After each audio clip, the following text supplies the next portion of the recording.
Partenariat avec l'URSSAF. On est ravis de vous accueillir aujourd'hui sur cette webconférence interactive où on va avoir le plaisir d'échanger pendant 1 heure et demie autour de la création de l'auto-entreprise. Moi, je m'appelle Stéphane, je suis de l'ADI, association ADI, donc là où vous êtes inscrit pour suivre cette webconférence. Je travaille au siège de l'association ADI. J'aurai plaisir de vous présenter rapidement ce qu'on fait à l'ADI. Mais je vais introduire également les co-animateurs du jour de l'URSSAF. Je vous laisse vous présenter, Alban et Agnès. Oui, bonjour, Agnès Nardon. Écoutez, avec Alban, on conseille une partie des créateurs d'entreprises sur l'ensemble des salons organisés par la Caisse nationale et également auprès de vous aujourd'hui avec la collaboration de nos partenaires lors d'événements comme celui qui se passe aujourd'hui. Bonjour à tous. On est très content d'être ensemble. Vous êtes déjà nombreux à nous avoir rejoints à l'heure, voire même vous étiez là en avance, vous trépigniez d'impatience de nous avoir. A priori, au niveau du son, ça marche, vous nous entendez, parce que vous nous répondez.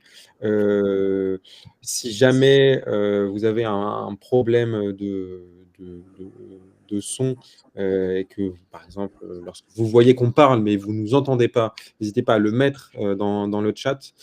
Et sinon, si vraiment ça ne marche pas et que les autres personnes disent que le son est bon, c'est peut-être vis-à-vis de vous, de votre navigateur. Donc, c'est tout à fait possible de changer de navigateur et de quitter et de nous rejoindre à nouveau. Il y a des questions qui reviennent souvent par rapport à nos webconférences de l'ADI. L'une, c'est est-ce qu'il y aura un replay? La réponse est oui. Le replay vous sera envoyé via un lien YouTube suite à la webconférence et il pourra aussi être retrouvé sur la chaîne YouTube de l'ADI. Par contre, vis-à-vis du support de présentation, celui-ci ne sera pas partagé. Donc, n'hésitez pas à bien suivre les éléments et à revoir le replay suite à la webconférence. Donc, aujourd'hui, on est ensemble pour en savoir plus sur les différents éléments de la création de l'auto-entreprise. Peut-être que vous êtes aujourd'hui dans un processus de création, ou peut-être que vous avez déjà créé votre entreprise. Dans les deux cas, ça sera intéressant pour vous. Et dans les deux cas, vous pouvez poser des questions sur des choses qui éventuellement vous ne comprenez pas dans ce qui est énoncé. Dans les éléments présentés par Alban et Agnès. Par contre, pour ce qui s'agit des questions vraiment très spécifiques pour un suivi de votre dossier ou ce genre de choses, ce n'est pas forcément le bon endroit. Vous êtes déjà plus de 300 aujourd'hui. On ne va pas pouvoir répondre à toutes les questions. Par contre, on vous donnera les ressources pour pouvoir poser vos questions en direct. OK ? Alors, très rapidement, vous présenter ce que c'est que l'ADI. L'ADI, c'est donc une association qui est référente dans le domaine de la création d'entreprise, de l'accompagnement et le financement à la création d'entreprise. On est une association qui existe depuis plus de 35 ans, qui est reconnue d'utilité publique. On est présent, on a une belle couverture du territoire hexagonal et ultramarin. On a des agences, des permanences et des conseillers qui sont là pour vous recevoir pour différentes missions. La mission première de l'ADI, c'est le financement des entrepreneurs. Nous, ce qu'on fait, c'est qu'on est là pour accompagner et financer les entrepreneurs qui n'ont pas accès au crédit bancaire pour leurs projets professionnels, avec un outil qu'on appelle le microcrédit professionnel, un financement adapté à vos besoins et à votre capacité de remboursement avec un montant maximum de 15 000 €. un accompagnement qui est entièrement gratuit, personnalisé, avec des bénévoles, que ça soit avant, pendant ou après la création de votre entreprise. Et on a aussi une mission de plaidoyer pour promouvoir le droit à l'initiative économique pour tous et à défendre les droits des entrepreneurs individuels, y compris des micro-entrepreneurs. Le sujet du jour, la micro-entreprise a fêté ses 15 ans, le régime de la micro-entreprise a fêté ses 15 ans l'année dernière et sa création doit en partie au plaidoyer de l'ADI. Et nous, l'ADI, on fait partie d'un environnement de l'accompagnement, de la création d'entreprises variées. On a toute une quantité de partenaires sur le terrain. Et l'un de ces partenaires majeurs de l'ADI, c'est l'URSSAF. Petite transition, pour vous donner la parole, Alban et Agnès. Moi, je suis là en cas de besoin, de questions sur l'ADI. Et je serai là également dans le chat pour aider à la modération de cette webconférence. Oui, merci beaucoup Stéphane. En fait, juste, j'étais en train de mettre un lien. Il y a une personne, alors je crois que c'est Charlène, qui demandait si on pouvait parler fort parce qu'elle était malentendante. Je suis en train de lui mettre un lien là sur un webinaire qu'on a animé avec Alban, qui est sur le site auto-entrepreneur.ursaf.fr sur notre chaîne YouTube, et où il y a des sous-titres aussi. Donc peut-être qu'à posteriori, ça pourra aussi l'aider pour aller revoir un certain nombre d'éléments. Si malgré tout, on va faire un effort pour parler le plus fort possible. Je ne sais pas si comme ça c'est suffisant, mais peut-être que ça sera une possibilité aussi pour aller revoir un certain nombre de choses. À partir de là, on va commencer avec Alban à vous présenter justement comment maîtriser cette création d'auto-entreprise. Pourquoi ? Parce que simplement, il faut savoir que de créer une auto-entreprise ou créer une autre société ou en entreprise individuelle ou en société, le principe pour arriver à la créer est le même pour tout le monde, c'est-à-dire qu'on doit absolument passer par un certain nombre de phases avant. Et c'est pas parce que c'est plus simple de gérer une micro-entreprise qu'il faut oublier toutes ces étapes préalables, c'est-à-dire, comme vous avez certainement dû déjà en entendre parler, une étude de marché, un prévisionnel, un business plan que vous pouvez vous faire accompagner par l'ADI également pour faire ça. Aussi déterminer vos prix de vente, bien cibler la clientèle que vous voulez toucher, aussi savoir comment vous allez communiquer, commercialiser. En fait, c'est tout ça pour vous dire que le fait de créer une entreprise, il y aura deux métiers, le métier de l'activité pour laquelle vous voulez créer, mais aussi le métier de chef d'entreprise, et de faire de toute façon un peu de gestion, si simple soit-elle. Mais en tout cas, toutes les étapes préalables, elles sont vraiment importantes à prendre en compte. Et justement, comme on a le temps, encore avant d'avoir créé, il faut bien prendre ce temps-là pour bien se préparer et commencer le plus sereinement possible cette auto-entreprise.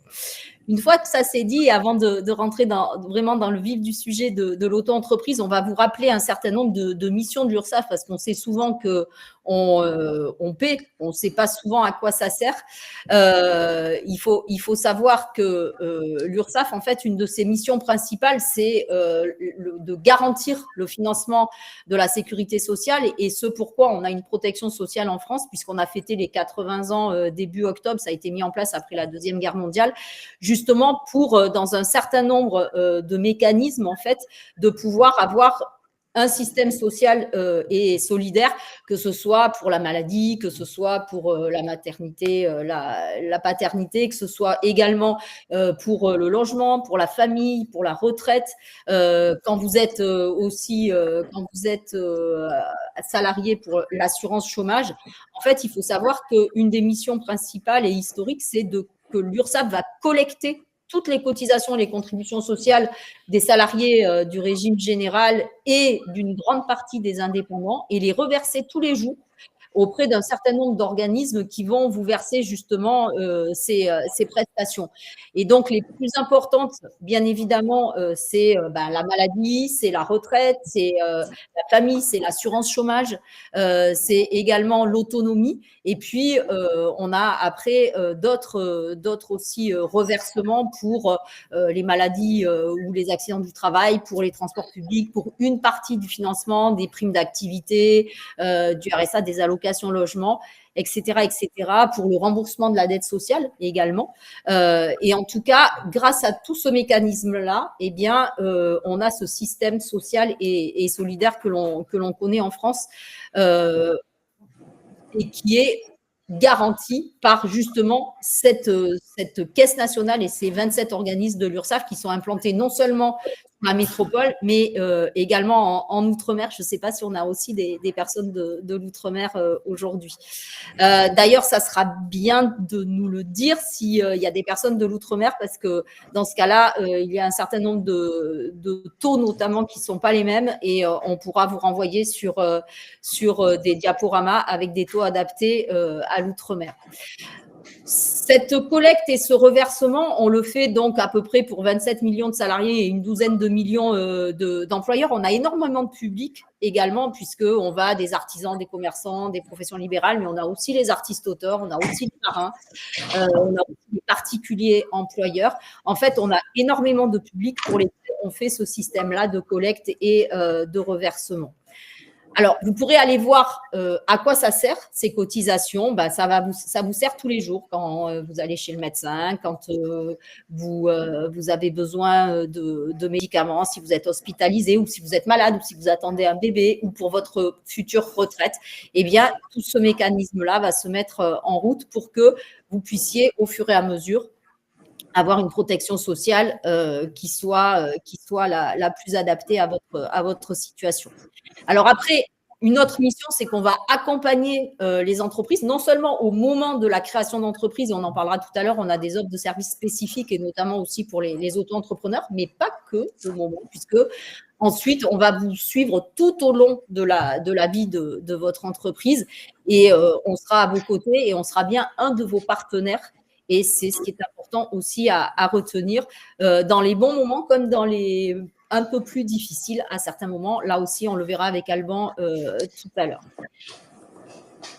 On est là aussi pour contrôler comment les indépendants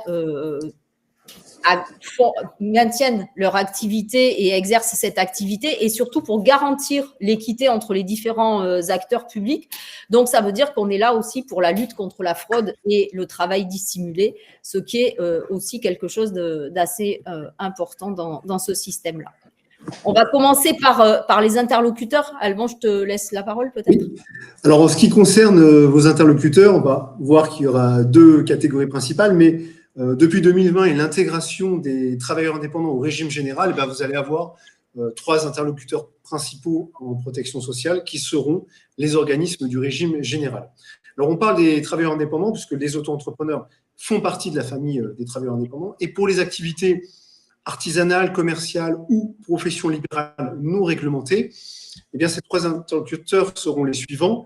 Pour vos cotisations, c'est-à-dire les déclarations de chiffre d'affaires et le paiement de l'intégralité de vos cotisations, ça se passera avec l'URSSAF sur le site auto-entrepreneur.ursaf.fr ou l'application mobile, mais ça, on vous en reparlera.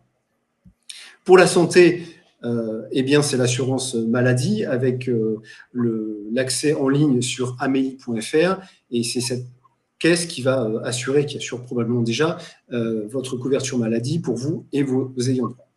Et puis pour la retraite, eh bien, c'est aussi la caisse du régime général, l'assurance retraite, qui sera en charge de gérer vos futurs droits de retraite, relevé de carrière, validation de trimestre, demande de retraite, et puis ensuite paiement de la retraite.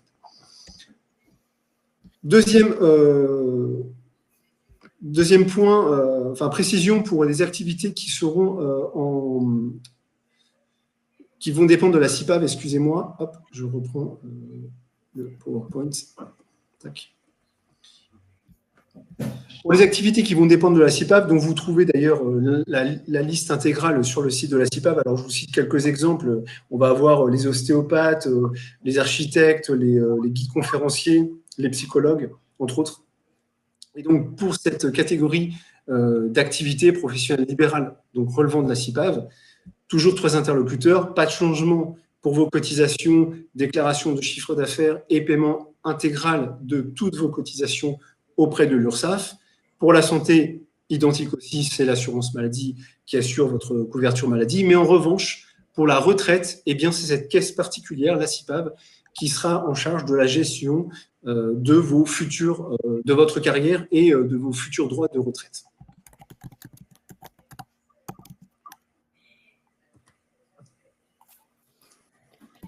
Alors, on va reprendre les grandes conditions et les principes de l'auto-entreprise. Alors, auto-entrepreneur, micro-entrepreneur, c'est exactement la même chose. Ce qui reste vrai surtout, c'est que l'auto-entrepreneur, juridiquement, c'est une entreprise individuelle. Et cette entreprise individuelle, ça veut dire qu'elle est à votre prénom et à votre nom. C'est une personne physique.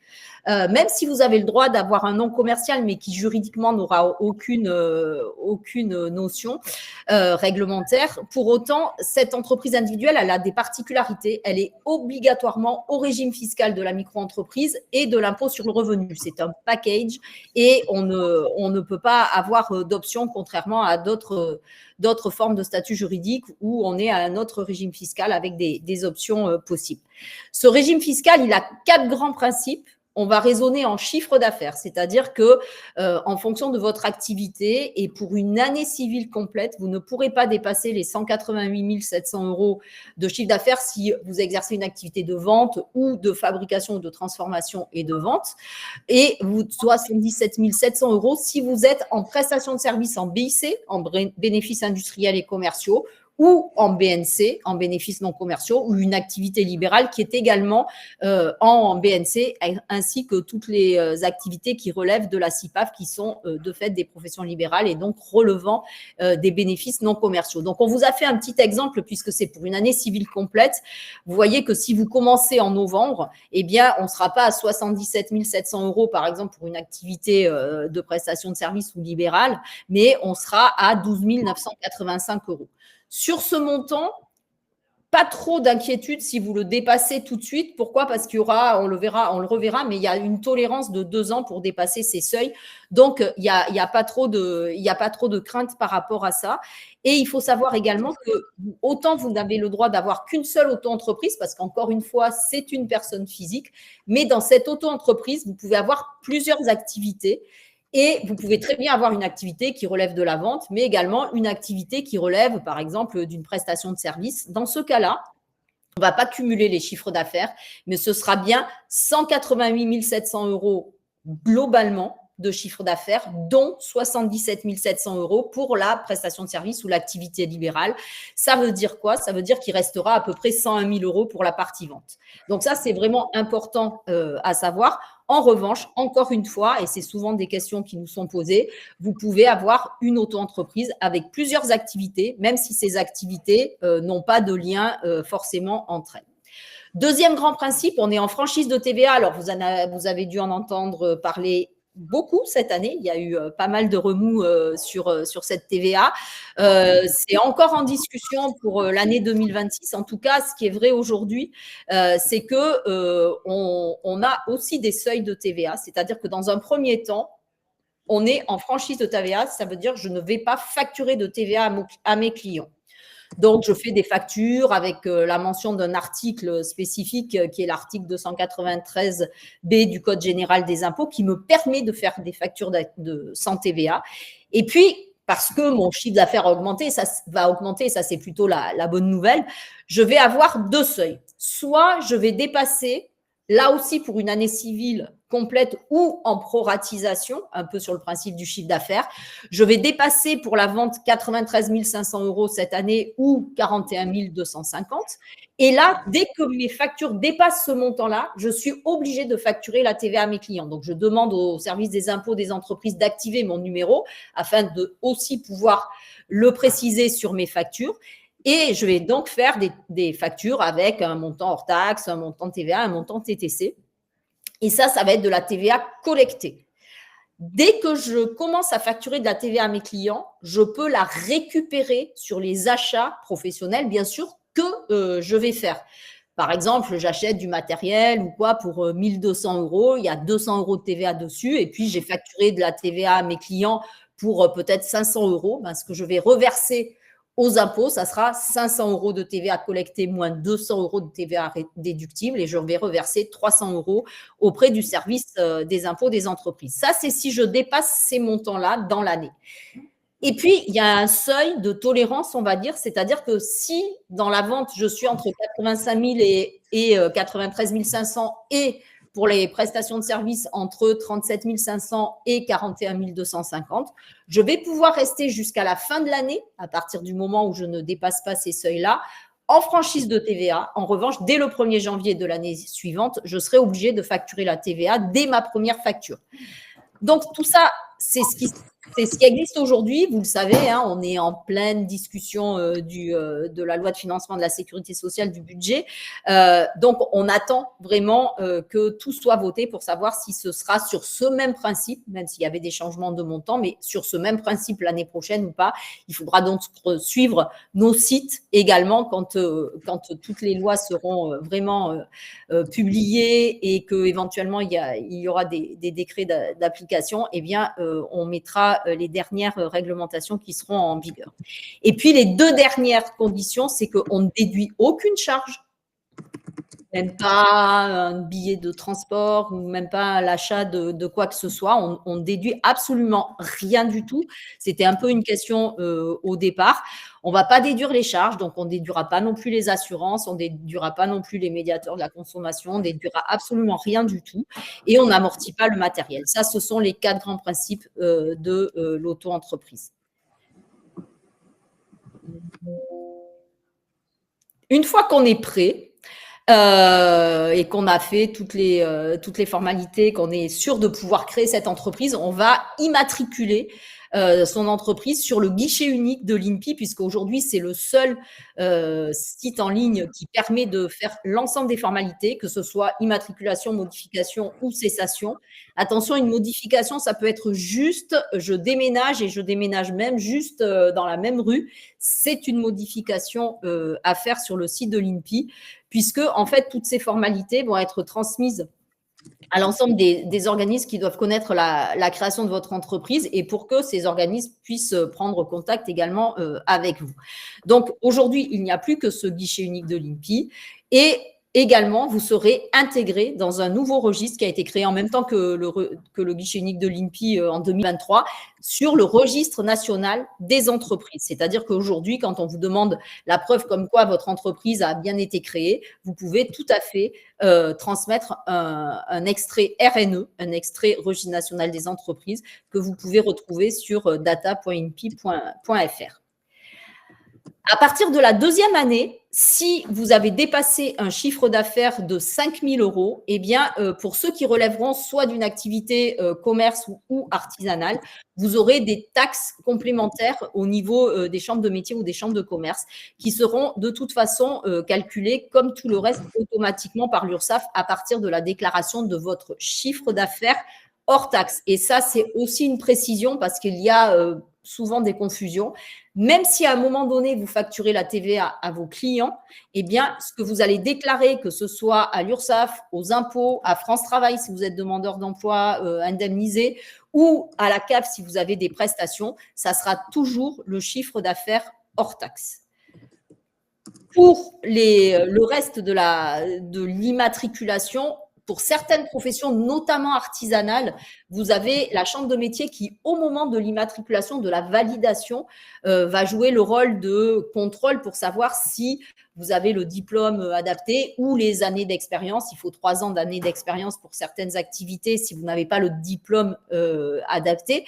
Et donc, c'est la chambre de métier qui va pouvoir valider le fait que vous ayez le droit ou pas d'exercer cette activité. C'est pas pour ça que les autres activités n'ont pas besoin de qualification ou de diplôme, etc. Mais c'est juste, ça se passe pas au moment de l'immatriculation. Et puis, bien sûr, il faudra pas oublier l'ensemble des assurances. Alors, si vous êtes plutôt dans le bâtiment, excepté pour les peintres qui ont plutôt une biennale, mais les autres, c'est une décennale et c'est une vraie obligation. Pour les autres, il y a la responsabilité civile professionnelle. Vous en avez certainement une à titre perso avec votre appart ou votre maison. Et bien là, il en faudra une pour la partie professionnelle. Sachant que pour ceux qui vont travailler pour des particuliers, il faudra rajouter à cela un médiateur de la consommation. Ça, c'est la loi de la consommation qui a été mise en place en 2016, qui dit que tout professionnel qui s'adresse à des particuliers doit avoir ce médiateur de la consommation et doit aussi l'indiquer sur ses documents. Pourquoi ? Parce que ça va être une deuxième tentative de règlement à l'amiable après le fait que vous ayez essayé de trouver une solution entre deux, ce qui va toujours plus vite et qui coûte le moins cher. Mais si ça ne fonctionne pas, eh bien, il y aura ce médiateur de la consommation qui fera une deuxième tentative de règlement à l'amiable. Et si ça ne fonctionne pas, là, ça sera vraiment la responsabilité civile professionnelle qui prendra le relais. La mention EI, tout à l'heure, j'en ai parlé un petit peu pour entrepreneurs individuels ou entreprises individuelles, comme vous le souhaitez. Il faudra mentionner, là aussi, c'est depuis 2022, pour ceux qui peut-être auraient eu déjà une auto-entreprise il y a quelques années et qui reviendraient maintenant, ça fait partie des nouveautés. Vous êtes obligé de mentionner ce sigle EI avant ou après votre prénom et votre nom sur l'ensemble de vos documents, sur l'ensemble des documents qui vont être transmis à vos clients, c'est-à-dire les devis, les factures, les conditions générales de vente si vous en avez, si vous avez un site internet, si vous avez des documents de communication, il faudra bien évidemment le mentionner sur ces documents et il faudra également le mentionner si vous prenez un compte bancaire pour cette activité. Alors, si vous en prenez un tout de suite, et c'est effectivement ce qu'on est un certain nombre, je pense, à vous conseiller pour bien séparer et que la gestion soit plus facile pour avoir que du professionnel d'un côté, vous êtes obligé d'avoir cette mention EI et donc les banques aujourd'hui ne font plus que des comptes pro, on va dire, mais adaptés. Donc, n'hésitez pas, comme pour toutes les assurances ou les banques, à faire 2 ou 3 devis pour voir quel sera celui qui sera le plus adapté, sachant qu'il y a quelques offres qui sont même moins onéreuses qu'un deuxième compte perso. Ensuite, si on garde la réglementation pure, vous n'êtes pas obligé d'avoir un compte pour cette activité à partir du moment où vous n'avez pas fait au moins pendant 2 années consécutives 10 000 € de chiffre d'affaires chaque année. Je prends un exemple, quelqu'un qui créerait en 2026 ferait 11 000 € et en 2027 ferait 12 000, serait obligé d'avoir ce compte dédié à cette activité. Tant que vous êtes en dessous des 10 000 € ou si ce n'est pas 10 000 € pendant 2 années consécutives, vous n'avez pas cette obligation. C'est plutôt juste du conseil pour une meilleure gestion de votre auto-entreprise. Alors, avant de continuer sur les grands principes de l'auto-entreprise, je reprends quelques questions récurrentes qui sont déjà passées plusieurs fois, auxquelles j'ai commencé à répondre par écrit, mais pour que ça soit très clair, Agnès a parlé du fait qu'on ne peut pas déduire les charges et les dépenses. On ne peut pas amortir, par exemple, du matériel en tant qu'entrepreneur. On nous a demandé pourquoi. Eh bien, tout simplement parce que l'auto-entrepreneur est au régime fiscal de la micro, c'est-à-dire qu'il n'y a pas de comptabilité réelle, avec des avantages et des inconvénients. Donc, l'inconvénient, entre guillemets, eh bien, c'est qu'on ne peut pas déduire les charges et les frais, parce que l'auto-entreprise est quand même plutôt adaptée à des activités où il y a peu de dépenses. Le gros avantage, eh bien, c'est qu'on va avoir une comptabilité entre guillemets très simplifiée, puisque on n'aura pas besoin de faire de bilan, pas besoin d'experts comptables, etc. Donc voilà, avantage, inconvénient, pas de comptabilité réelle. Si on est sur une activité où on a des dépenses importantes, eh bien là, il faut opter tout simplement pour le régime réel, où on sortira une comptabilité réelle et on pourra évidemment déduire les charges. La deuxième question qui est revenue plusieurs fois, c'est celle de la polyactivité. Alors, sous plusieurs formes, mais est-ce qu'on peut exercer une auto-entreprise avec une autre activité, en l'occurrence salarié? Bien évidemment, c'est de la polyactivité. Et la question souvent qui était posée, est-ce qu'on cotise? Oui, parce qu'on va avoir 2 revenus différents. On ne cotise pas en double, on cotise sur des revenus différents.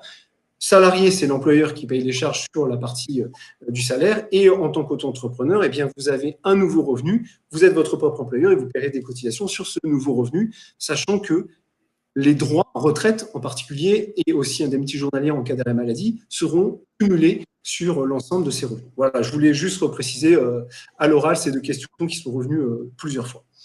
Donc, continuons sur… Alban, pardon, je rebondis juste sur ce que tu viens de dire sur une des questions assez récurrentes. Alors, sur le compte bancaire, oui, il y a des comptes en ligne qui peuvent être gratuits, ça c'est votre choix. Faites juste attention, les comptes bancaires en ligne, c'est très bien, il n'y a aucun jugement là-dessus.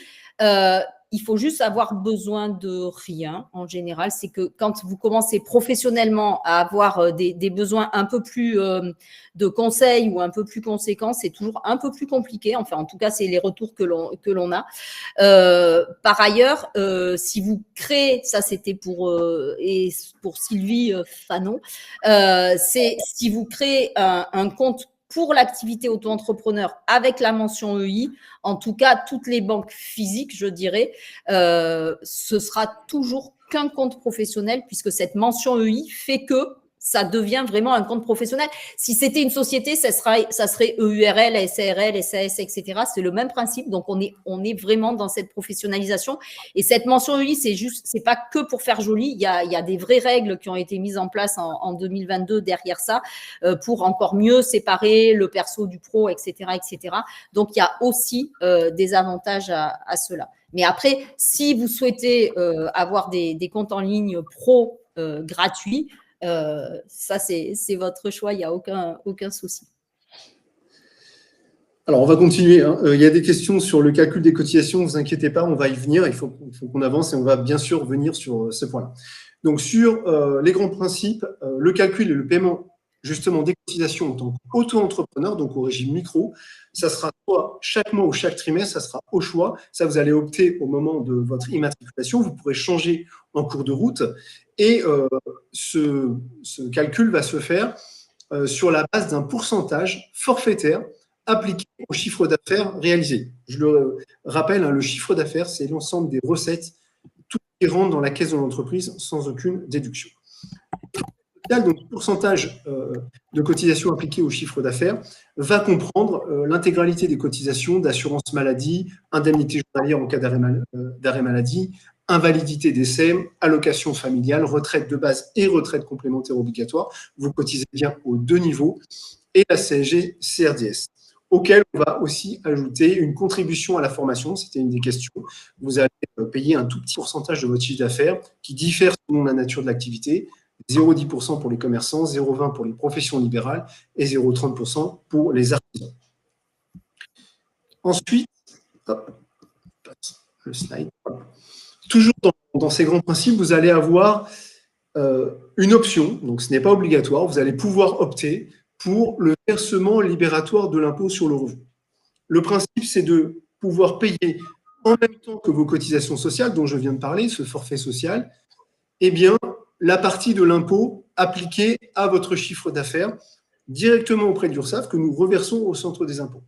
Donc, cette option, alors attention, cette option, elle n'est pas forcément déjà intéressante. On vous invite vraiment à effectuer des simulations sur le site des impôts. Alors, ça se passe en deux temps. Il faut faire une simulation avec le versement libératoire et une simulation sans pour voir quelle est l'option la plus intéressante pour vous, sachant qu'on va vous donner après un exemple avec les taux précis. Mais si vous optez, vous allez devoir payer un pourcentage fixe d'impôt pendant au moins un an. Ça ne vous sera pas rendu si ce n'était pas intéressant pour vous. Donc, ce choix-là, vous pourrez le changer, mais que à effet de l'année suivante. Donc, il faut faire attention. Et si on n'est pas imposable ou on est très faiblement imposable, le versement libératoire n'est pas intéressant. Donc, ça, c'est un premier point. Et puis, il y a une fourchette au-dessus, on va dire, attention, pour être éligible, il ne faut pas dépasser un certain revenu. Donc, le revenu fiscal de référence, c'était pour 2023, c'était 28 797 € de revenus par part de quotient familial. Donc là, ça va dépendre de votre situation familiale, si vous êtes marié, si vous avez des enfants. Voilà. Donc, il faut savoir si d'abord on est éligible et il faut savoir si c'est intéressant pour vous ou pas avant d'opter. Donc, conseille plutôt, si vous ne savez pas trop, peut-être ne pas opter dès le départ, réfléchir et voir. En tout cas, si vous optez ou pas, vous pouvez modifier cette option, mais toujours à effet du 1er janvier de l'année suivante. Et puis enfin, dernier point, eh bien, c'est la CFE, la cotisation foncière des entreprises. Alors, la particularité pour les auto-entrepreneurs, c'est qu'elle est exonérée la première année. Mais attention, c'est la première année civile. Par exemple, on est fin octobre 2025, quelqu'un qui va créer une auto-entreprise en 2025, avant le 31 décembre, il sera exonéré pour 2025. Donc, dès 2026, en l'occurrence fin 2026, mais pour l'année 2026, il sera redevable de cette CFE. S'il démarre son activité en janvier 2026, il sera exonéré pour 2026, il sera redevable sur le principe qu'en 2027. Et deuxièmement, la CFE est aussi exonérée pour les auto-entrepreneurs si votre chiffre d'affaires est inférieur à 5 000 euros. Donc, il faut dépasser 5 000 euros pour être redevable. Il y a aussi d'autres exonérations. Vous pouvez aller d'ailleurs vous rendre sur servicepublic.fr pour voir, selon certaines activités, d'autres exonérations peuvent s'appliquer.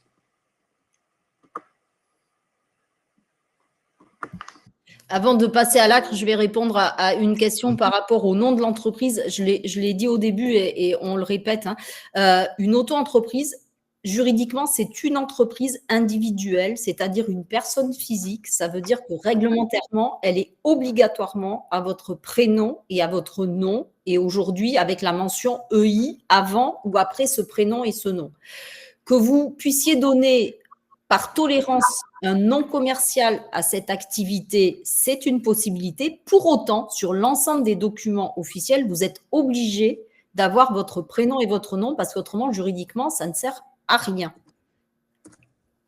Voilà. Je pense qu'il y avait plusieurs questions. Je ne sais pas si j'ai été assez claire à ce niveau-là.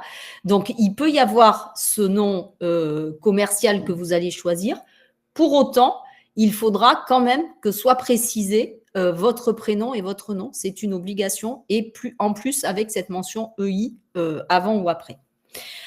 Si on revient à l'ACRE, l'ACRE, c'est l'aide à la création, à la reprise d'entreprise. Alors, ne pas confondre avec l'ARE, l'allocation de retour à l'emploi de France Travail, ou l'ARS, une partie du capital côté France Travail aussi. Donc, l'ACRE, c'est bien un taux réduit de cotisation pour l'auto-entreprise qui n'est pas automatique. Où il faut compléter le formulaire. Vous retrouvez ce formulaire sur la page d'accueil du site auto-entrepreneur.ursaf.fr. Vous avez une rubrique en bas de la page qui s'appelle « Demander l'ACRE ». Ce formulaire, il faut le compléter dès que vous avez fini votre immatriculation sur l'INPI, parce que même si vous avez une petite question dans le formulaire de l'INPI sur l'ACRE, il n'y a aucun lien avec l'URSSAF. Donc, vous devez compléter ce formulaire, le signer et l'adresser en dessous. Vous avez un lien pour l'adresser à l'URSSAF avec une pièce justificative, puisque pour pouvoir bénéficier de l'ACRE, il faut notamment remplir une des conditions qui sont présentes sur la diapo à l'écran, c'est-à-dire soit être demandeur d'emploi, indemnisé ou en cours d'indemnisation avec les délais de carence, voilà, soit non indemnisé mais inscrit au moins 6 mois dans les 18 derniers mois, soit être bénéficiaire du RSA ou de l'ASS, soit avoir moins de 26 ans, soit moins de 30 ans, reconnu handicapé ou être éloigné de l'emploi, soit habitant un quartier prioritaire de la ville, ou également si on bénéficie par exemple de la prépare, la prestation partagée de l'éducation de l'enfant. Donc à partir de là, et à partir du moment où vous n'avez pas déjà eu l'ACRE depuis au moins 3 ans par rapport à la fin de l'ACRE précédent, l'histoire de l'effectif dans l'entreprise étant plus pour les sociétés, eh bien, à partir de là, vous pouvez bénéficier de l'ACRE. Alors, l'ACRE, comment ça va se concrétiser? En tout cas, pour l'année 2025 encore, là aussi, il y a dans les propositions de texte des évolutions, donc je vous engage vraiment à être attentif à ces évolutions et à ce qui va être voté dans la loi de financement de la sécurité sociale. Mais en tout cas, aujourd'hui, ça vous permet d'avoir un taux réduit de cotisation de 50% pendant 3 trimestres complets, des trimestres civils, plus le trimestre en cours de la création. Ça veut dire que, par exemple, aujourd'hui, on est encore au mois d'octobre, donc c'est le premier mois du dernier trimestre de l'année, du 4e trimestre. Eh bien, en commençant en octobre, vous allez avoir l'ACRE jusqu'au 30 septembre 2026. Si vous commencez le 2 janvier, vous l'aurez jusqu'au 31 décembre 2026. En revanche, si vous commencez d'ici la fin de l'année, c'est-à-dire au mois de décembre, eh bien, ça sera toujours jusqu'au 30 septembre 2026, puisque ça sera le dernier mois du 4e trimestre. Donc, c'est pour ça que l'on vous dit, si vous n'avez rien qui vous oblige, quand vous êtes vraiment en fin de trimestre, à créer 27, 28, 20, etc., décembre ou autre, eh bien, essayez de commencer plutôt en début de trimestre pour bénéficier de l'ACRE au maximum de ce dont vous pouvez bénéficier. Et pour les taux, vous les voyez, si vous êtes dans la vente, on va en prendre quelques-uns, vous êtes à 6,20. Si vous êtes en prestation de service en BIC, 10,60, 12,30 pour les professions libérales ou les prestations de services en BNC et 13,90 pour ceux qui relèveraient de la CIPAV, auquel on ajoutera la contribution à la formation professionnelle, donc 0,10 pour les commerçants, 0,20 pour les professions libérales, 0,30 pour les artisans. Et puis, une fois que l'ACRE est terminé, eh bien, on arrive au taux plein qui, en 2025, sont de 12,30, 21,20, 24,60. Alors, on sait déjà que le 24,60 va passer à 25,60 au mois de janvier 2026, en dehors de ce qui pourrait être évolué en plus, mais en tout cas, ce taux-là, on en est sûr, ou 23,20 pour ceux qui relèvent de la CIPAV, donc pour les professions libérales rattachées à la CIPAV, auquel on ajoutera, une fois qu'on est en période de croisière, toujours la contribution à la formation professionnelle, éventuellement les frais de taxes de chambre de commerce ou de métier dont je vous ai parlé tout à l'heure. Et bien évidemment, si vous avez opté pour le versement libératoire de l'impôt sur le revenu, on rajoutera également le montant de ce taux pour le versement libératoire. C'est-à-dire que vous allez déclarer le chiffre d'affaires hors taxe et l'URSSAF va calculer tout ce que vous devez payer en fonction des options ou de l'évolution du chiffre d'affaires que vous avez pu avoir. Alors, en ce qui concerne les modalités de déclaration et de paiement, tout va se passer en ligne sur le site autoentrepreneur.ursaf.fr. Vous allez devoir créer un compte, mais vous pourrez aussi vous connecter sur l'application mobile où vous aurez les mêmes fonctionnalités pour déclarer votre chiffre d'affaires et effectuer le paiement de vos cotisations et sortir vos attestations. Donc, les paiements s'effectuent soit mensuellement, soit trimestriellement.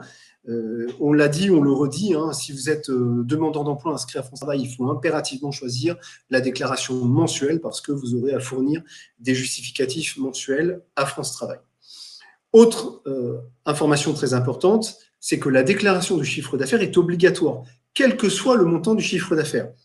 Si pendant une période mensuelle ou trimestrielle, vous n'avez pas encaissé de chiffre d'affaires, eh bien, vous devez effectuer une déclaration à 0.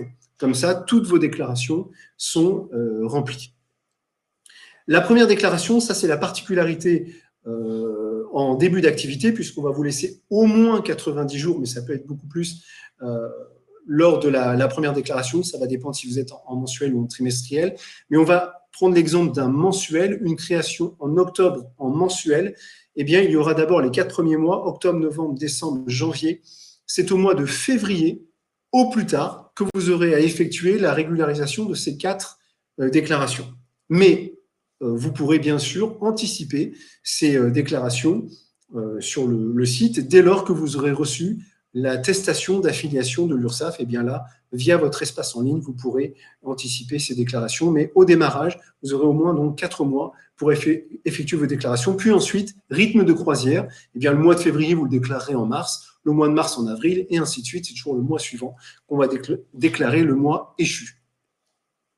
Donc, si vous percevez des allocations France Travail, je l'ai dit, déclaration mensuelle impérative, et puis possibilité donc d'anticiper les déclarations. Cette attestation d'affiliation que vous allez recevoir qui va vous permettre de déclarer vos chiffres d'affaires sur le site va prendre environ 4 à 6 semaines. Toujours au niveau des modalités de paiement en ligne, donc vous avez le site, je l'ai dit, autoentrepreneur.ursaf.fr, l'application mobile qui est téléchargeable sur Apple Store ou Play Store. Et à partir du moment où vous faites cette déclaration, vous avez juste à mettre le montant de votre chiffre d'affaires sans aucune déduction, donc, dans la ligne qui correspond à la nature de l'activité. Donc, vous aurez 3 possibilités, soit l'achat-revente, soit les prestations BIC, soit les prestations BNC. Et le système va calculer automatiquement le montant de vos cotisations avec le bénéfice de l'ACRE si vous en bénéficiez. Il va calculer aussi automatiquement le pourcentage de la formation professionnelle et aussi le versement libératoire de l'impôt si vous avez opté pour ce service. Vous pouvez payer, c'était une question qui est revenue plusieurs fois, soit en télépaiement. Télépaiement, vous allez enregistrer vos coordonnées bancaires et vous allez effectuer donc ce télépaiement, mais il y a quand même une validation par un clic, la validation du paiement, ou par carte bancaire, ou par virement, tout ça sur le site ou l'application mobile.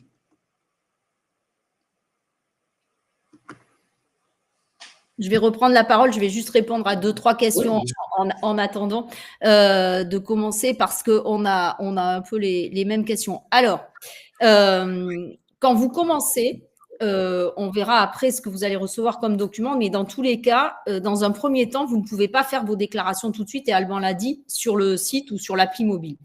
Dans ce premier temps, France Travail accepte des déclarations sur l'honneur, c'est-à-dire que tant que vous ne pouvez pas faire votre déclaration sur le site ou l'appli mobile, quand vous faites votre actualisation auprès de France Travail, vous déclarez ce que vous avez gagné comme auto-entrepreneur. 0 ou un chiffre d'affaires positif, et en fonction de ça, France Travail va équilibrer entre les deux.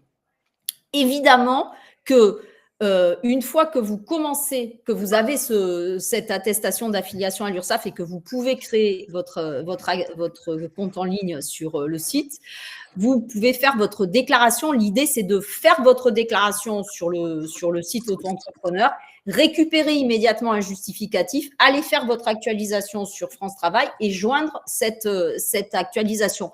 Et là aussi, évidemment, c'est mois par mois. J'ai cru comprendre qu'une personne avait pas eu certainement l'information et avait déclaré 4 mois en même temps. Bon, pour autant, in fine, je pense que ça sera pas beaucoup plus négatif, mais sur le moment, ça peut être embêtant. Et en tout cas, vous allez le faire mois par mois, c'est-à-dire que en fait, tous les mois, par exemple, on est en octobre, pour ceux qui seraient créés depuis un petit moment, en octobre, on déclare ce qu'on a encaissé en septembre, en novembre, en octobre, etc., etc. On est sur quelque chose de chronologique comme ça. Donc, vous faites votre déclaration. Si c'est à 0, vous ne payez pas de cotisation, et côté France Travail, si vous avez une allocation de retour à l'emploi, ils vous versent la totalité de ce que vous avez habituellement. Si c'est un chiffre d'affaires positif, mais qui est inférieur à ce que France Travail vous verse habituellement, eh bien, ils font un équilibre entre les deux. Et si sur un mois donné, vous gagnez plus que ce que vous avez habituellement de la part de France Travail, ils ne vous versent rien sur ce mois-là, mais c'est décalé en fin de vos droits, donc vous ne les perdez pas. Donc voilà, le principe, c'est comme ça. Et quant à l'ACRE et à l'ARS, j'ai aperçu quelque chose, mais après, ça a sauté, je ne l'ai plus retrouvé.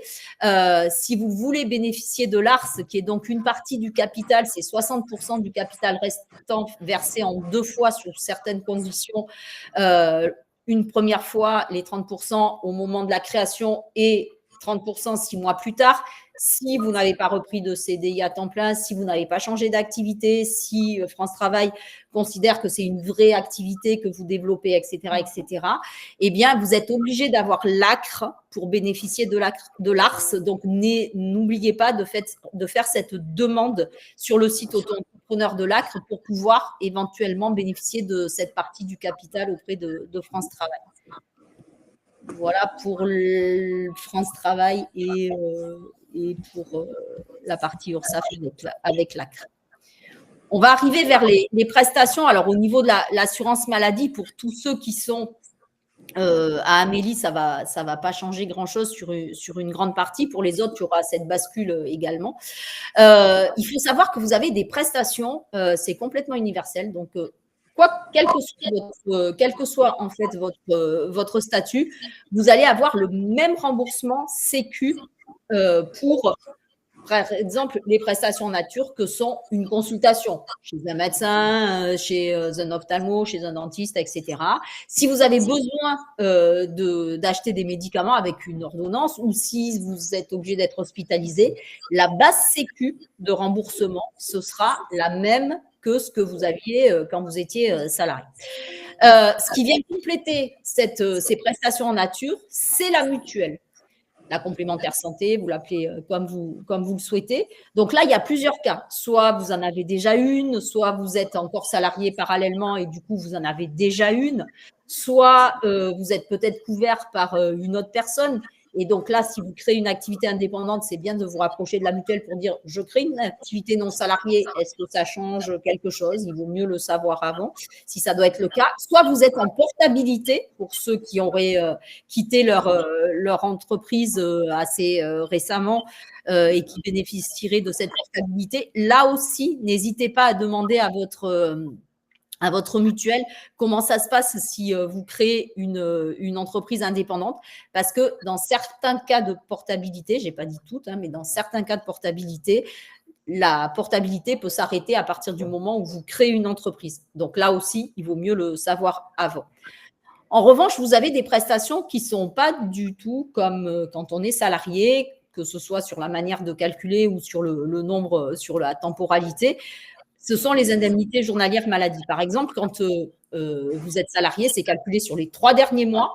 Et puis, la plupart du temps, dans les conventions collectives aujourd'hui ou de par la prise du maintien de salaire par vos employeurs, vous êtes malade ou vous travaillez, vous avez le même salaire parce qu'entre les deux, il y a cette protection sociale des salariés. Quand vous êtes indépendant, étant donné que la prévoyance n'est pas obligatoire, si vous n'avez rien mis en place, si vous n'avez pas mis ce contrat de prévoyance en place, vous allez avoir simplement la partie indemnité journalière de sécurité sociale qui, elle, est calculée sur les 3 dernières années, sur la moyenne de vos revenus cotisés des 3 dernières années, avec un maximum de, cette année, 64,52 €. Et si vous ne prenez pas un contrat de prévoyance, ça va s'arrêter là. Donc, oui, c'est un effort de prendre ce contrat de prévoyance. Pour autant, vous prenez bien une assurance voiture ou maison. Et là, c'est pour vous protéger à vous. Et du coup, c'est très important parce que quand on est indépendant, les contrats de prévoyance, vous avez déjà un questionnaire médical à l'entrée. Plus vous êtes jeune, moins vous payez cher. Et plus vous y rentrez tôt et plus vous pourrez être couvert pour tout ce qui ne vous est pas déjà arrivé avant, en tout cas. Il y a des délais de carence qui sont plus longs. Donc là, on n'a pas forcément trop le temps de revenir dessus. Mais c'est vraiment quelque chose qui est important pour vous protéger. Parce qu'il faut bien dire que si à un moment donné, vous ne pouvez pas travailler pour tout un tas de raisons, pas forcément hyper graves, mais qui vous immobilisent en tout cas pendant un petit moment, il faut se poser la question de savoir comment je vis pendant cette partie-là. Parce que si je ne peux pas travailler, forcément, je n'aurai pas beaucoup moins de revenus. Et est-ce que, juste pour mes frais fixes de base, est-ce que ça va avoir un certain nombre de problèmes par rapport à ça?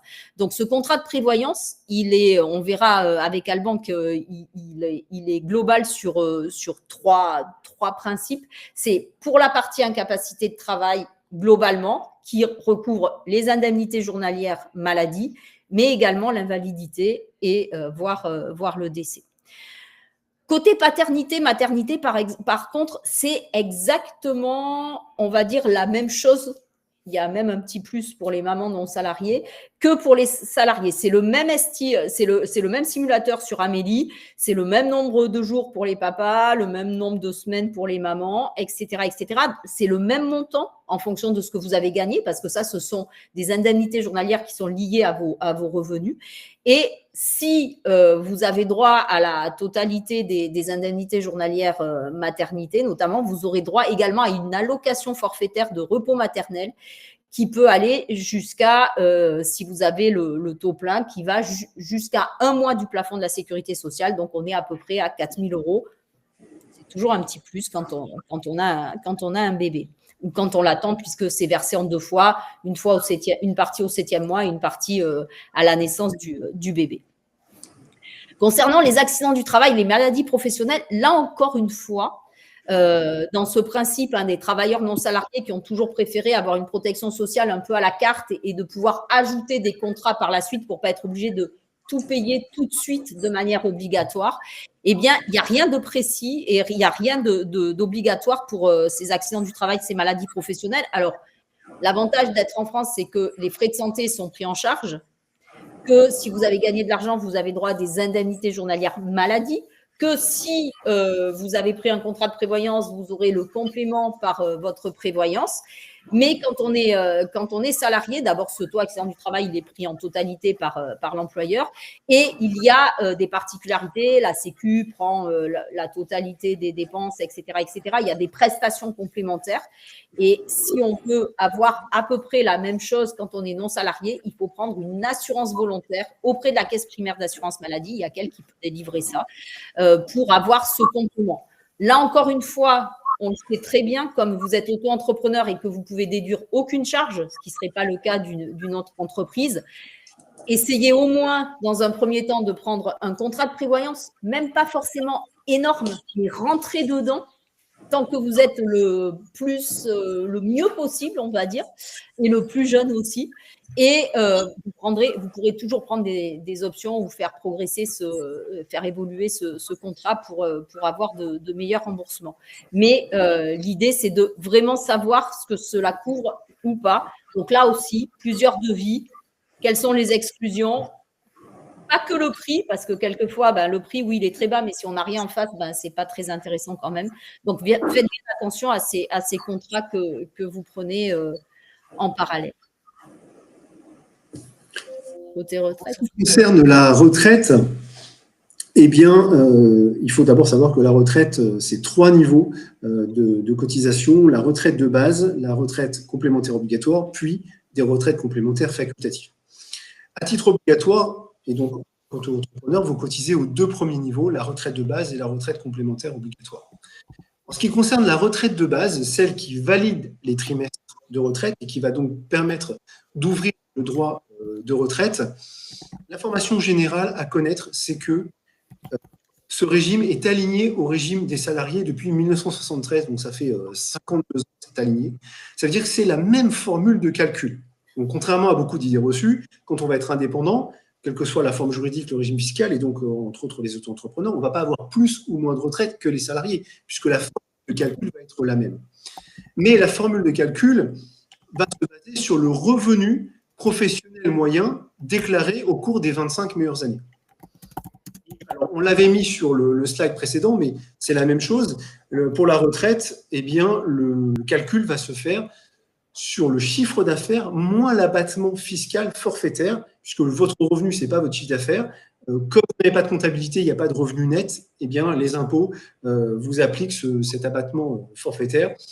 On va prendre un exemple plus général pour les BNC, bénéfices non commerciaux. L'abattement est de 34%, ce qui signifie que la caisse maladie pour des indemnités journalières, mais aussi les caisses de retraite, vont considérer que quand vous encaissez 100 €, eh bien, vous gagnez 66 €, c'est forfaitaire, et vos droits seront calculés sur cette base. Donc, pour revenir sur cette formule, à revenu déclaré équivalent, c'est-à-dire 66% de votre chiffre d'affaires, si ça correspond au revenu d'un salarié, alors attention, le salarié, c'est son brut, qui valide des droits, et bien là, les droits seront équivalents. Donc ça, c'est pour la retraite de base. Même formule, revenu équivalent, droit équivalent. En ce qui concerne la retraite complémentaire obligatoire, ça c'est un 2e niveau de cotisation. Là, il n'y a pas d'équivalence absolue, mais bon, ça s'est beaucoup rapproché, c'est des points. Et là aussi, ça va dépendre bien évidemment du montant du chiffre d'affaires que vous avez déclaré, donc des cotisations que vous aurez versées. Attention, là je parlais uniquement des travailleurs indépendants, artisans, commerçants, professions libérales non réglementées, hors CIPAV. En ce qui concerne la CIPAV, que ce soit pour la retraite de base ou pour la retraite complémentaire obligatoire, elle gère son régime de manière autonome. Donc là, il faut aller sur le site de la CIPAV pour connaître les modalités de calcul. Et puis enfin, 3e niveau, eh bien, c'est la retraite complémentaire facultative. Là, évidemment, ça n'est pas pris en compte dans vos cotisations obligatoires. Ce sont des produits auxquels vous pouvez souscrire auprès d'organismes privés comme des plans épargne retraite. Et puis enfin, l'invalidité décès, c'est une assurance pour laquelle vous êtes couverte. Vous êtes couvert en tant qu'indépendant. Une pension d'invalidité serait calculée sur un pourcentage de la base du revenu annuel moyen au cours des 10 meilleures années d'activité. Alors, pour être un petit peu plus concret, pour vous donner un exemple, pour des activités en profession libérale dépendant de la CIPAV, eh bien, pour valider les trimestres de retraite, il va falloir atteindre un certain montant de chiffre d'affaires. Alors, ce chiffre d'affaires, il ne faut pas le faire forcément par trimestre, ça va être le cumul de l'année civile. Mais il faut atteindre au moins 10 776 € de cumul de chiffre d'affaires dans une année civile pour valider ces 4 trimestres. Et si on n'atteint pas ce seuil, eh bien, on va valider par tranche 3, 2, 1, voire même 0 trimestre. Donc, il faut quand même avoir ça en tête et connaître ces chiffres pour la validation de ces trimestres. Agnès ? Oui, pardon, j'étais en train de finir de répondre à une question. Alors, je réponds juste à Sylvie Fanon pour le détail du calcul. Vous pouvez le voir sur le simulateur, je vous ai remis le lien que j'avais déjà mis tout à l'heure. Côté CAF, c'est exactement la même chose que pour les salariés. C'est-à-dire que si vous avez droit à des allocations familiales, ben, ça sera toujours en fonction de votre situation familiale, du nombre d'enfants, des revenus, etc., etc. Côté formation professionnelle, il y a une petite particularité, c'est qu'aujourd'hui, vous avez, pour la plupart d'entre vous, je suppose, un CPF, un compte personnel de formation. Vous allez le garder et il va s'incrémenter de 500 € et il va s'arrêter à 5 000, c'est-à-dire que si pendant 10 ans, vous n'en servez pas, ça se bloque à ce moment-là. Seulement, quand on est travailleur non salarié, il y a des formations qui ne sont pas forcément référencées dans le compte CPF. Et donc, il y a des particularités puisque, en fonction de votre activité, il y a 3 fonds de formation pour les travailleurs non salariés. Alors, ces fonds de formation, c'est le FAF-CEA. Je vais essayer de le mettre en même temps. C'est le FAF-CEA pour les artisans. C'est le FIF-PL pour les professions libérales et c'est l'AGFIS pour les commerçants qui vous permettent d'avoir une aide financière tous les ans, mais qui ne se cumule pas. C'est-à-dire que si vous avez des droits dans le compte CPF, que vous avez des formations qui peuvent être financées par ce CPF, très bien. Si une partie peut être financée par un des organismes, c'est très bien. Côté CPF, ça pourra se cumuler. Côté fonds de formation des travailleurs non salariés, si vous ne vous en servez pas pendant une année, c'est perdu. Ça ne se cumule pas. Chacun donne et octroie des aides de manière différente. Donc, n'hésitez pas à contacter ces organismes, regarder les sites Internet pour voir dans quelles conditions et par rapport à votre activité, à quoi vous pouvez prétendre par rapport à ces aides. Et puis enfin, pour le chômage, eh bien, ce qui se passe, c'est que comme n'importe quel créateur d'entreprise, et quel que soit son statut social, vous ne cotisez plus à l'assurance chômage. Vous gardez bien sûr tous les droits que vous avez acquis auparavant, mais vous ne vous ouvrez plus de nouveaux droits de manière obligatoire. Là aussi, il existe des organismes privés, mais encore une fois, je pense que quand on est auto-entrepreneur, le principal, c'est de se protéger soi déjà et peut-être prendre d'abord un contrat de prévoyance et le reste, on peut essayer de voir un peu plus tard. Alors, pour la sortie du dispositif, on va avoir 2 grands cas de figure, soit le développement de l'entreprise et du chiffre d'affaires, soit l'absence ou l'arrêt d'activité. En ce qui concerne le développement de l'entreprise, là aussi, on aura 2 possibilités. Soit la bascule volontaire dans le régime réel d'imposition. On en a parlé un petit peu au début. On n'est pas obligé d'attendre de dépasser les plafonds de chiffre d'affaires pour passer au régime réel. On peut passer au régime réel volontairement. Principalement, la raison principale, ça va être parce qu'on va avoir des charges, des frais importants. Dans les questions tout à l'heure, je voyais une personne me parlait d'un salon de coiffure, par exemple. Dès lors qu'on va avoir des charges comme un loyer avec un local ou des achats importants, du matériel qu'on devra amortir, un véhicule d'entreprise, par exemple, ou pire, devoir prendre un salarié, et là, c'est un coût très important, ou vouloir s'associer, eh bien, on va devoir basculer au régime réel d'imposition, ce qui signifiera sortir un bilan comptable avec une comptabilité réelle et donc prendre un expert comptable. Le deuxième cas, c'est le dépassement des seuils de chiffre d'affaires pendant 2 années consécutives. Vous êtes au régime micro, mais si vous dépassez le plafond de chiffre d'affaires par rapport à la nature de votre activité pendant 2 années consécutives, et bien là, vous serez informé que au 1er janvier de l'année suivante, vous serez automatiquement passé au régime réel. À l'inverse, si vous n'avez pas de chiffre d'affaires à zéro, alors quand on dit chiffre d'affaires à zéro, je le reprécise, hein, on l'a dit, mais déclaration à zéro. Hein. Si vous ne faites pas de chiffre d'affaires, il faut impérativement effectuer vos déclarations. Mais si pendant 2 ans, 24 mois, donc vous effectuez des déclarations à zéro, eh bien là, on va radier automatiquement votre compte. On va considérer que si pendant 2 ans, il n'y a pas 1 euro qui est rentré dans la caisse de l'entreprise ne fonctionne pas, donc on va radier. Ce qui ne vous empêchera pas 3 mois, 6 mois, 1 an, 2 ans après de recréer une autre entreprise. Mais on va radier ce compte, principalement d'ailleurs pour des raisons statistiques. Et enfin, la cessation d'activité.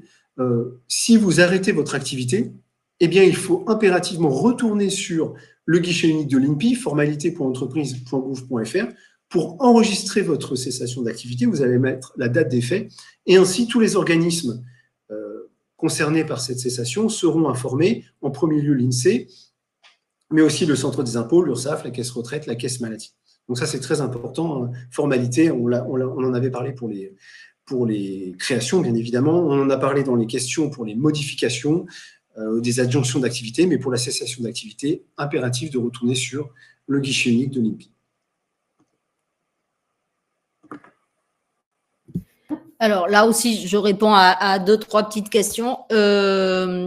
Quand vous êtes salarié, alors pour la personne qui demandait pour le fait de déclarer mensuellement par rapport à France Travail, soit, et on va y arriver tout de suite après, si vous aviez adhéré à notre offre de service de début d'activité, mes premiers mois avec l'URSSAF, vous auriez eu cette alerte de dire est-ce que vous êtes bien mensuel, trimestriel, etc. Est-ce que ça vous convient? Et n'oubliez pas de le modifier dans les 3 mois post-création d'activité pour que ce soit pris en compte dans l'année. Autrement, effectivement, c'est faire une demande depuis votre espace en ligne avant la fin de l'année pour l'année suivante.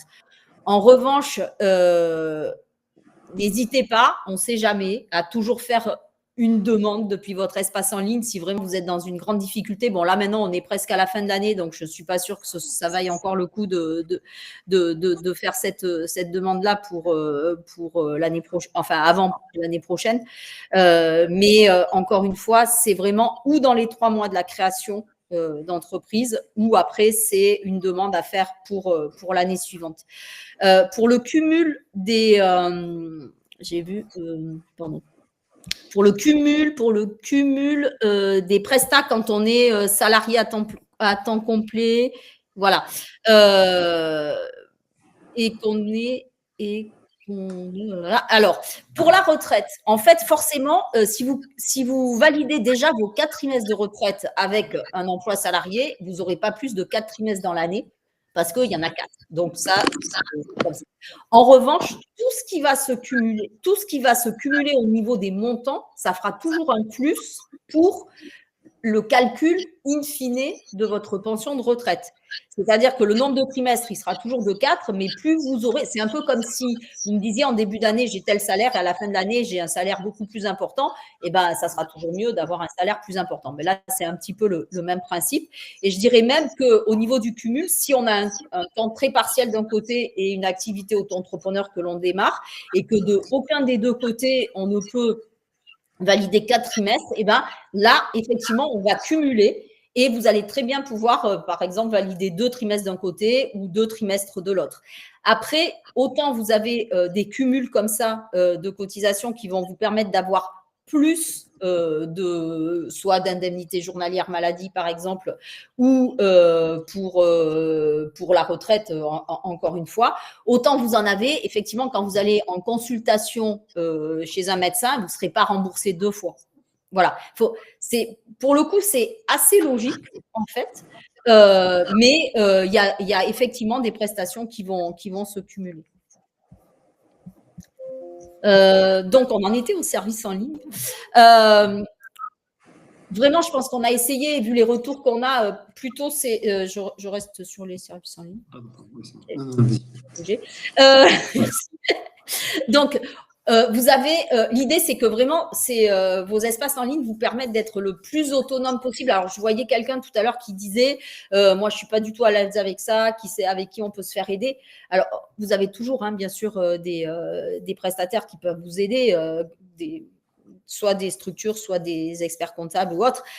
Pour le coup, encore une fois, au début, je crois qu'on l'a dit, quand vous créez votre entreprise, ce métier de gestion, il doit forcément être là. Profitez-en, que ce soit l'auto-entreprise où c'est hyper simplifié, pour commencer à le faire. Parce que si un jour vous basculez sur autre chose, ça sera un peu plus complexe. Et là, vous aurez forcément des personnes pour vous aider, mais qui ont un coût, ce qui est normal, hein, c'est aussi leur structure à elles.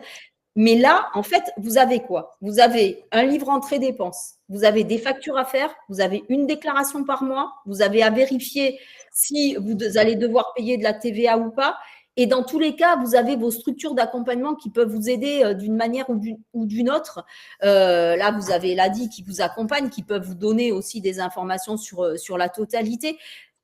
Essayez aussi d'avoir cette autonomie sur cette gestion parce que ça reste votre entreprise.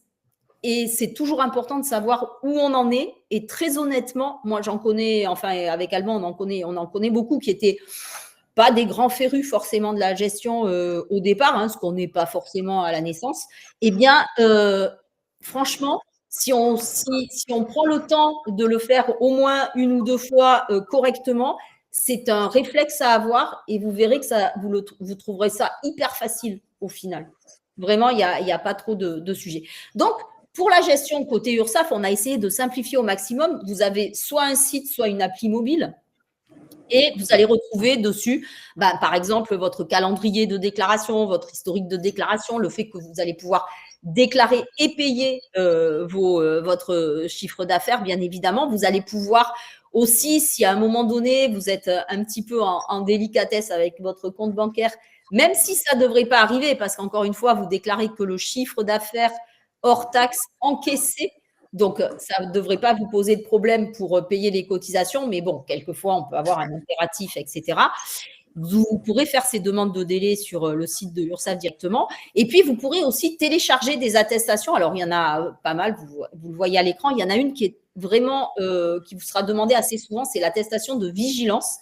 Qu'est-ce que ça veut dire? Ça veut dire que ça prouve, si vous l'êtes, bien évidemment, que votre entreprise est à jour de ses cotisations. Et ça, vous allez avoir vos fournisseurs, si vous louez quelque chose, on va vous le demander. Si vous faites de la sous-traitance, de la co-traitance, si vous voulez répondre à un appel à projet ou à un marché public, et dans certains secteurs d'activité, vos clients vont vous le demander pour être sûrs et se rassurer eux-mêmes qu'ils ont bien affaire à une entreprise qui est solvable en fait.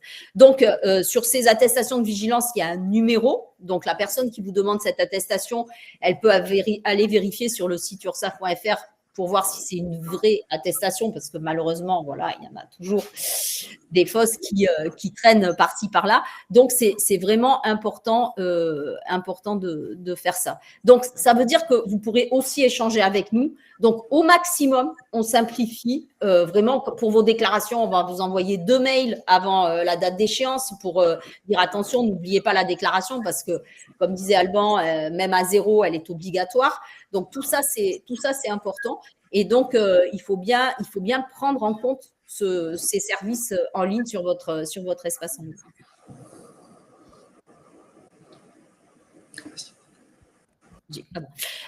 Pour l'accompagnement, tout à l'heure, on en a parlé. Donc, il y a mes premiers mois avec l'URSSAF en ce qui concerne les auto-entrepreneurs. Donc, c'est 9 mois pendant lesquels on va vous adresser des newsletters avec des informations, des tips, des notions, soit de l'URSSAF uniquement, soit de nos partenaires directs, donc allocation familiale, assurance maladie, assurance retraite. On va vous inviter aussi à des webinaires, pareil, avec les mêmes partenaires ou tout seul en fonction des régions où vous habitez. Et puis, vous aurez la possibilité d'avoir un échange d'une quarantaine de minutes avec un conseiller de l'URSSAF si vous avez encore des questions à poser. Donc, n'hésitez pas, dès que vous avez fait votre immatriculation, parce que le séquencement, il est vraiment là. On vous dit, par exemple, voilà, vous avez 3 mois pour changer la périodicité de déclaration, vous avez 3 mois pour revenir sur le versement libératoire de l'impôt sur le revenu, par exemple. Donc, on essaie de vous donner donner vraiment des conseils qui peuvent vous aider. Donc, n'hésitez pas. Dès qu'il n'y a pas besoin de votre SIRET, il n'y a besoin de rien, vous allez sur URSSAF Mes Premiers Mois et vous pouvez adhérer à ce service-là. Pour autant, on ne vous accompagnera pas que pendant ces 9 mois-là, on vous accompagnera tout au long de la vie de votre entreprise, même si un jour vous avez besoin d'embaucher des personnes. On a aussi des services avec lesquels on peut, à partir de vos déclarations, vous faire les bulletins de salaire gratuitement. Donc, c'est quelque chose qu'il faut garder un petit peu en tête si un jour vous en avez besoin, sachant que pour un auto-entrepreneur, il n'est pas interdit d'embaucher quelqu'un, c'est juste que c'est pas intéressant. Donc, ça peut être une fois dans l'année ou deux, de manière très ponctuelle. On peut en avoir besoin et c'est une possibilité. Si ça devient récurrent, il va falloir absolument que vous changiez de régime parce que le fait de ne pas déduire les charges, ça va vite devenir un problème pour la rentabilité de votre entreprise. Et puis, selon les régions, vous avez des accueils communs dans vos URSSAF qui sont ouvertes sans rendez-vous avec des périodicités un peu différentes, certaines un jour, des demi-journées, plusieurs demi-journées, etc. Donc, n'hésitez pas à regarder ces possibilités-là, mais vous aurez aussi ultérieurement la possibilité de prendre des rendez-vous en ligne avec une personne si vous le souhaitez. Alors, on vient de voir l'accompagnement des entreprises en difficulté. On a aussi l'action sociale qui existe pour les entreprises en très grande difficulté.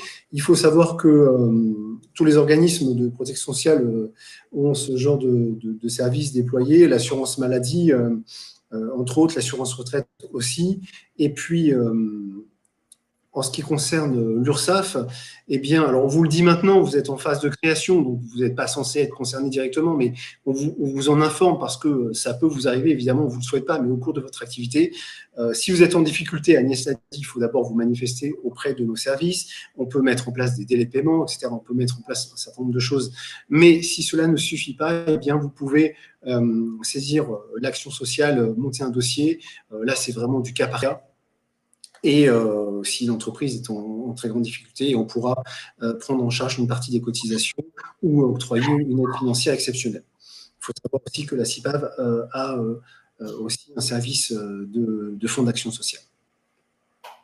Alors, j'en profite, je reviens sur une question sur les formalités et je voulais répondre par écrit, mais j'y réponds maintenant par oral, qui a besoin d'aide au niveau du régime pour lequel elle a opté lors de la formalité. Elle pensait être auto-entrepreneur et elle me dit « j'ai reçu un appel de cotisation, on me demande de cotiser alors que je n'ai rien encaissé ». Forcément, dans ce cas-là, c'est qu'au moment de la formalité, il n'a pas été coché le régime micro. Ça, c'est la deuxième question. Quand vous créez votre entreprise, la première question qu'on va vous poser, c'est quelle est la forme juridique? Là, il faut mettre EI. Et la deuxième question, c'est voulez-vous opter pour le régime micro? Alors, si vous avez opté non, eh bien là, vous vous retrouvez directement au régime réel et c'est forcément ce qui a dû arriver à cette personne. Donc, si elle voulait absolument être au régime micro auto-entrepreneur et qu'elle n'a rien encaissé, là, le conseil qu'on vous donne, c'est d'annuler l'immatriculation, c'est-à-dire de passer une radiation à la date de la création, d'attendre la notification de radiation et ensuite de vous réimmatriculer en tant qu'auto-entrepreneur en cochant bien, cette fois-ci, le régime micro.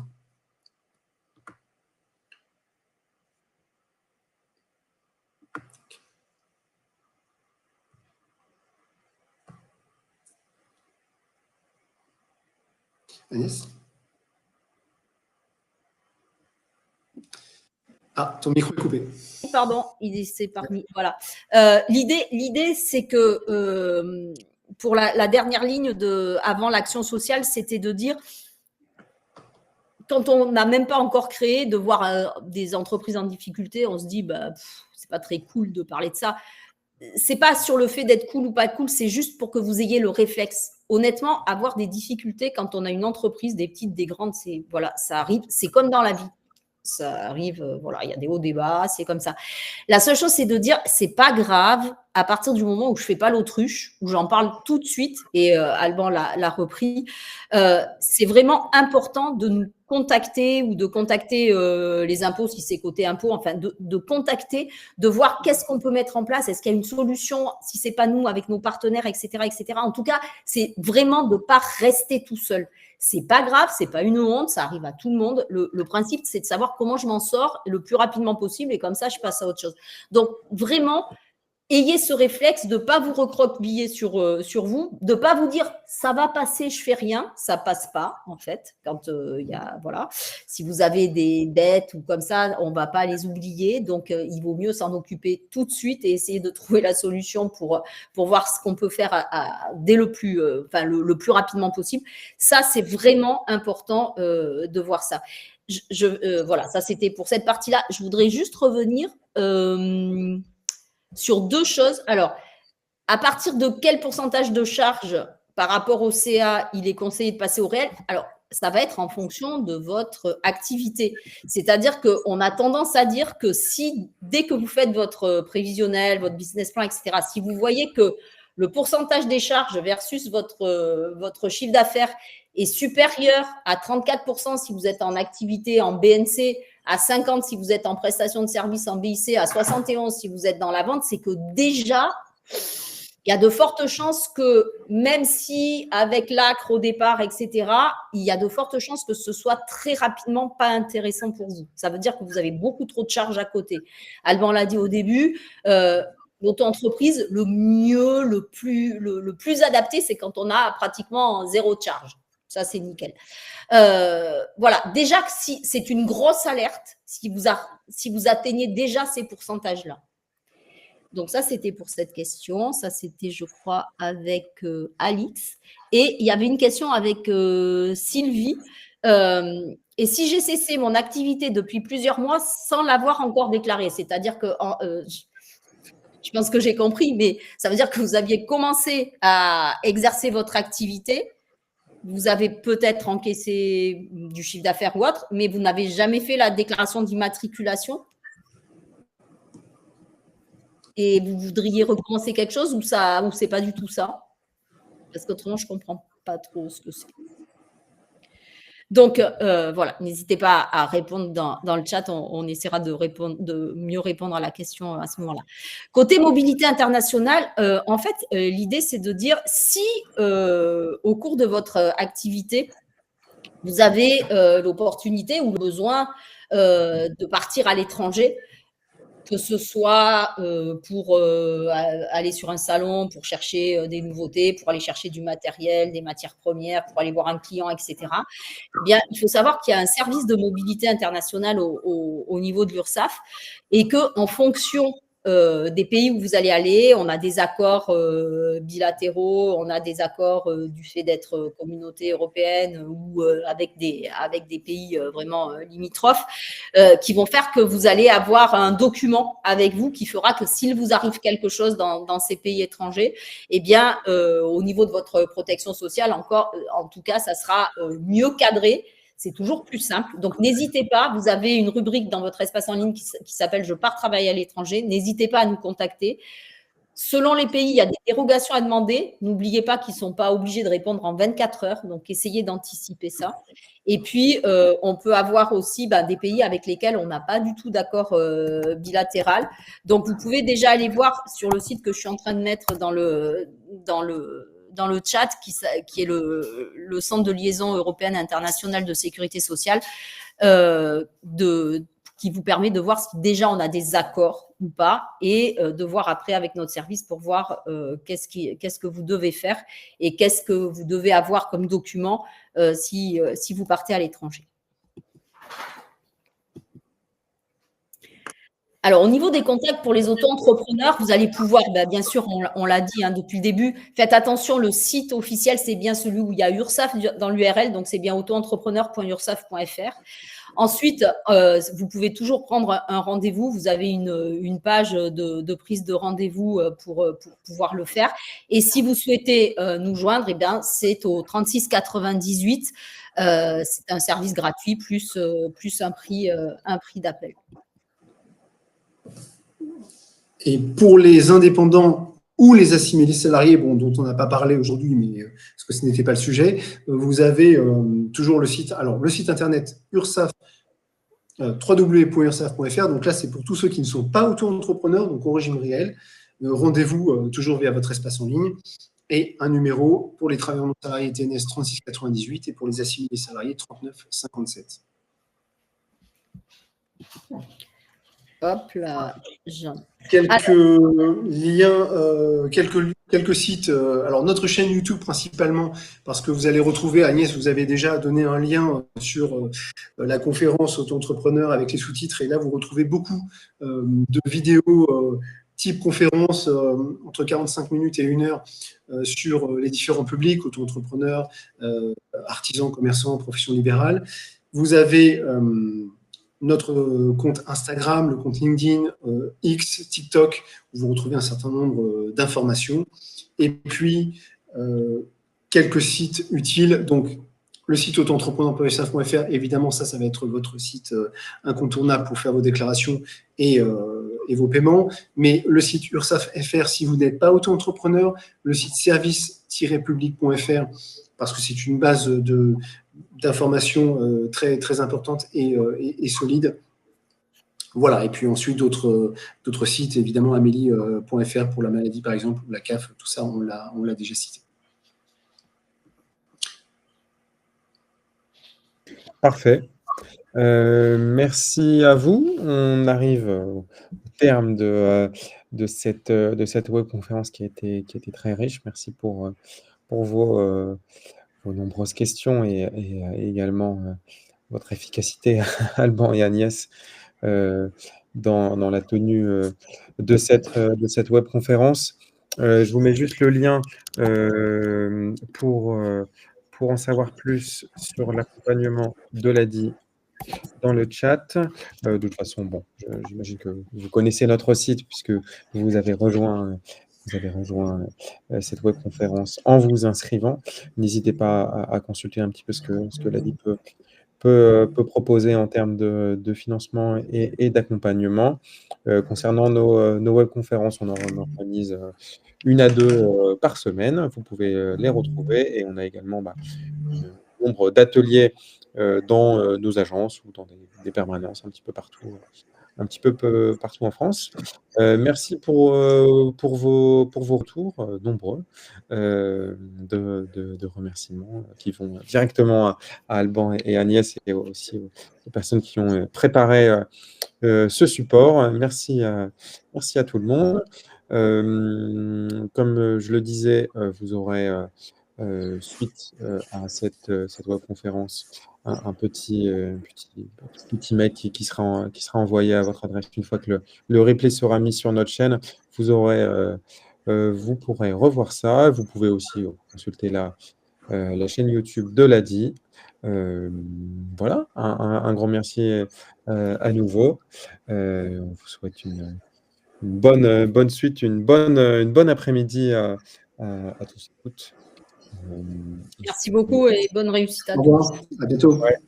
Bonne réussite à vous dans vos projets et à bientôt. Au revoir.